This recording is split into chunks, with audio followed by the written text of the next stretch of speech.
Viewers, আজ আপনাদেরকে দেখাবো কিভাবে ড্রাগনের চারা শোধন এবং রোপণ করা হয়। আপনারা দেখতে পাচ্ছেন ড্রাগনের চারা নিচের দিক থেকে 1 ইঞ্চি পরিমাণ 3 কোনা আকৃতি কেটে নিয়ে আমরা সুন্দর করে সাজিয়ে রেখেছি।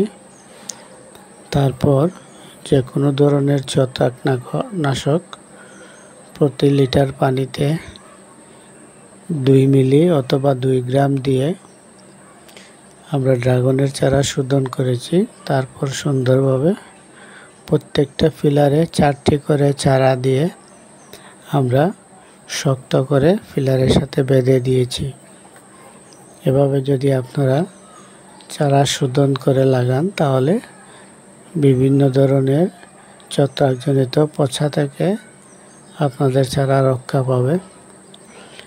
এবং লাগানোর পর আপনারা যদি জমিনের মাটিতে জো না থাকে তাহলে হালকা পানি দিয়ে দেবেন, প্লাবন সেচ দেওয়া যাবে না। মাঝে মধ্যে 1 দিন 2 দিন পর পর হালকা গাছের গোড়ায় পানি দিয়ে ভিজিয়ে দেবেন, তাহলে আপনাদের চারা